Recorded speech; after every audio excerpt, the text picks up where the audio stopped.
নমস্কার বন্ধুগণ, আমার চ্যানেলে তোমাদের সকলকে স্বাগত জানিয়ে আজকের ব্লগটি শুরু করলাম। আশা করি সাই বাবার কৃপায় তোমরা সকলেই সুস্থ আছো, ভালো আছো। আমিও খুব ভালো আছি। তো তোমরা ব্লগটি দেখতে থাকো, সঙ্গে থাকো। ভালো লাগলে লাইক, শেয়ার, সাবস্ক্রাইব করে দিও। দেখতে দেখতে গ্রীষ্ম কাটে, বর্ষাও শেষের মুখে। প্রিয় দেবীকে আরাধনার জন্য মানুষ যখন তৈরি, প্রকৃতি কি দূরে থাকতে পারেন? যে কালটির জন্য বাঙালি মাত্রেই সারা বছর সাগ্রহে অপেক্ষা করেন, সেটি হলো শরৎকাল।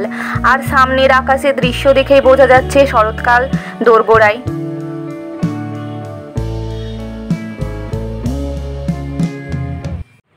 আজকে সানডে, তো সোনা প্রিয়ম বাড়িতেই আছে, ওদের স্কুল ছুটি। আর এই দেখো সোনা ব্রেকফাস্টে খাচ্ছে পান্তা ভাত। সোনা বেশ কয়েকদিন থেকে বলছে যে মা পান্তা ভাত খেতে ইচ্ছে করছে। তো রাত্রে ভাতে জল দিয়ে রেখেছিলাম, সকালে চানাচুর, সর্ষের তেল, লবণ আর কাঁচা পেঁয়াজ দিয়ে মেখে দিলাম, ও খাচ্ছে সেটাই। সানডে স্পেশাল লাঞ্চের মেনু গরম গরম মটনের ঝোল। অনেক দিন পর মটন রান্না হলো। আর আছে মসুর ডাল, আর সঙ্গে আছে 3 পিস মতো কাতলা মাছের ঝোল, সঙ্গে ঝুড়ো আলু ভাজা।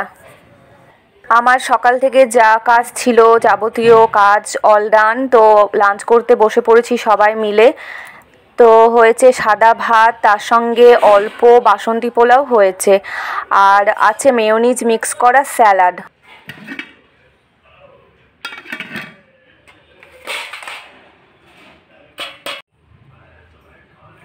বাসন্তী পোলাওটা অল্প করেই হয়েছে, শুধু বনুর জন্য। বনু খাবে, তার সঙ্গে আমরাও অল্প করে খাবো, তো এতেই হয়ে যাবে। আর বনু বললো যে পোলাও খেতে ইচ্ছে করছে ও, সেই জন্য মেজো বোন আবার অল্প করে পোলাও বানালো।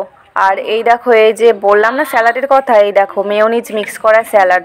এই স্যালাডে আছে শসা, কাঁচা পেঁয়াজ আর এই যে ভুট্টার দানা। আর এই স্পেশাল থালাটি খাবারে সাজানো আছে কার বলো তো? সোনার।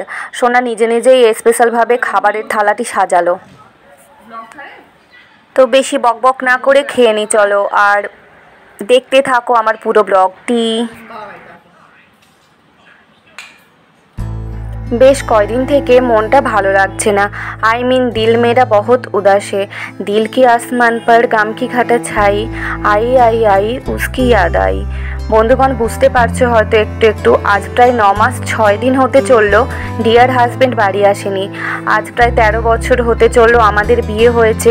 এর আগে পর্যন্ত 4-5 মাস পর পর বাড়ি আসতো, সেটাতেই তো আমি হাঁপসে উঠতাম। তার উপরে 9 মাস 6 দিন, ভাবা যায়? ভিতরটা আমার ফেটে যায়, ভীষণ কষ্ট হয় ওকে ছেড়ে এতগুলো দিন কাটাতে। পুজো বলো, কোনো আত্মীয়র বিয়ে, যে কোনো অকেশনে ওকে সাথে পায় না, ওকে ছাড়াই কাটাতে হয়। কোনো এক আত্মীয়ের সোর্সে বাবা বিয়ে ঠিক করে আমার উত্তর 24 পরগনার হাসনাবাদের ছেলে শ্রীমান পূর্ণেন্দু ঘোষের সঙ্গে। মুর্শিদাবাদ থেকে হাসনাবাদের ডিস্ট্যান্সটা অনেকটাই দূরের পথ, ওই জন্য মা প্রথমে বিয়েতে রাজি ছিল না। কিন্তু পূর্ণেন্দুর সাথে কথা বলে তার সঙ্গে মিশে মায়ের খুব ভালো লেগেছিল ওকে, সেই জন্য বিয়েতে রাজি হয়। কিন্তু মা একটা শর্তে রাজি হয়, তার মেয়ে আমি যেন মুর্শিদাবাদে থেকে যাই বরাবরের মতো। এখানেও একটা সমস্যা ক্রিয়েট হয়েছিল। পূর্ণেন্দু ঘোষ তো ঘর জামাই কথাটা তার নামের সঙ্গে যুক্ত করতে নারাজ ছিল। আর কথা শুনে মা বলেছিল, আমার 3 মেয়ে, কোনো ছেলে নেই, তুমি আমার মেয়েকে বিয়ে করে ঘর জামাই কেন? আমার বড় ছেলে হিসেবে থাকবে। সেদিন থেকে মা পূর্ণেন্দুকে ছেলে বই কি জামাই কখনোই ভাবিনি। তবে পূর্ণেন্দু এখানেও থাকতো, মুর্শিদাবাদেও থাকতো, হাসনাবাদেও থাকতো। ও ঘর জামাই কোনোদিনই থাকেনি, ও ছেলে হিসেবেই এখানেও ছিল, বাড়িতেও ছিল। ও মায়েরও ছেলে, আমার শাশুড়ি মায়েরও ছেলে, আমার মায়েরও ছেলে, এইভাবেই ও রয়ে গেছে। আর এমনিতেও আমার যখন বিয়ে হয় কেবলই বাংলা নিয়ে MA-তে ভর্তি হয়েছিলাম, সেটাও কমপ্লিট করতে মুর্শিদাবাদেই থাকতে হতো। তো আমি মুর্শিদাবাদেই থেকে গেছি বিয়ের পর থেকে। অবশ্য আমি মাঝে মধ্যে হাসনাবাদ যাওয়া আসা করেছি, প্রায় গিয়ে থাকতাম, কখনো 2 মাস, কখনো 4 মাস, এর বেশি অবশ্য থাকিনি। তবে যাকে নিয়ে থাকবো সেই তো চাকরি সূত্রে বাইরে থাকতো, একা একা কি আর ভালো লাগে থাকতে? তারপরে নানান সমস্যা ছিল, যাকে সেসব কথা। আমার শাশুড়ি মা কিন্তু ভালো ছিল, তাকে খারাপ কখনো বলবো না, বলা উচিতও না। আমি এখানে রেন্টের বাড়িতে থাকি, আমার কাছে কতবার নিয়ে আসার চেষ্টা করেছি মাকে, হাসনাবাদ ছেড়ে উনি আসতেই নারাজ। এতে আমার কি আর করার আছে বলো? নিজের মাটাকেও তো ধরে রাখতে পারলাম না, আমাদের ছেড়ে চলে গেল। শাশুড়ি মাও আমার কাছে থাকতে চায় না। এটা আমার একরকম দুর্ভাগ্য বলতে পারো তোমরা। যাই হোক, তোমাদের সঙ্গে গল্প করতে করতে ডিটেলসে ঢুকে এখন কোনো লাভ নেই। মেন কথা হলো ওকে ছেড়ে থাকতে আমার খুব কষ্ট হয়। ওকে ছাড়া এক এক সেকেন্ড, মিনিট, ঘন্টা, দিন কিভাবে যে কাটায় সে শুধু জানে। আমার গভীর ভালোবাসা, প্রচণ্ড ভালোবাসি ওকে। মাঝে মধ্যে মনে হয় সব কিছু ফেলে এক ছুটে চলে যায় ওর কাছে। আমার বয়স 60-70 হলেও ওর প্রতি আমার ভালোবাসার টান একই রকমই থাকবে। মরণের পরেও সেই একই থাকবে। বুকে জমাট ব্যথা, কষ্ট চেপে রেখে হাসি মুখে সংসার করছি, সোনাকে মানুষ করছি, ঘুরছি, আনন্দ করছি। শত আনন্দের মাঝেও মন শুধু ওকেই খোঁজে, সব সময় পাশে চায় ওকে। তবে সেটা তো হওয়ার নয়। মার্টিন কুপারকে আমার তরফ থেকে একান্তভাবে অনেক ধন্যবাদ রইল। এই জন্যই যিনি মোবাইল ফোনটি আবিষ্কার করেছিলেন, তিনিই এই দুঃখিত মনটাকে জোড়া লাগিয়ে রেখেছে দূরে অবস্থান করা মনের মানুষের সঙ্গে কথা বলিয়ে দেওয়ার জন্য। যাই হোক বন্ধুগণ, তোমাদের সঙ্গে জমানো মনের কথাগুলো বলতে পেরে খুব হালকা ফিল হচ্ছে। আর যতই দুঃখ থাকুক না কেন মনের মধ্যে, আমি তো দেবিকা, আমি তো অলওয়েজ হ্যাপি থাকবই। এই জন্যই তো আমার নাম অলওয়েজ হ্যাপি দেবিকা। 1 ঘন্টা মতো হলো আমাদের লাঞ্চ কমপ্লিট হয়ে গেছে। এখন সকলে মিলে খাবো বাতাবি লেবু, সেটাই কাটছি। আর আমাদের গাছের বাতাবি লেবুগুলো খুব মিষ্টি।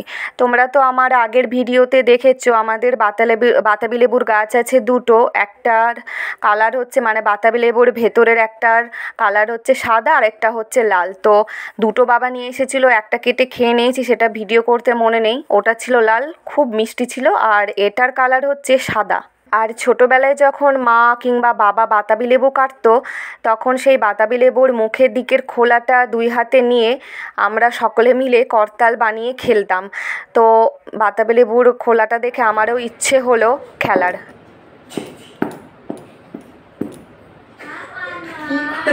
এটা এই দুটো করতালের মতো। হরে কৃষ্ণ হরে কৃষ্ণ, কৃষ্ণ কৃষ্ণ হরে হরে।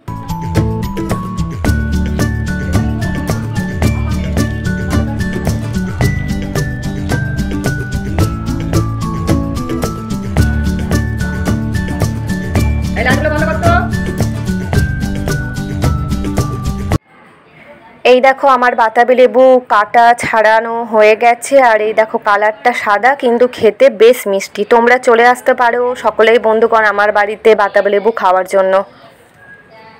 এই দেখো একটা বীজ ছিল, সেটা ফেলে দিলাম। আর এই লেবুটি খেতে যদিও মিষ্টি, তবু এতে সামান্য পরিমাণে অ্যাড করব বিট নুন।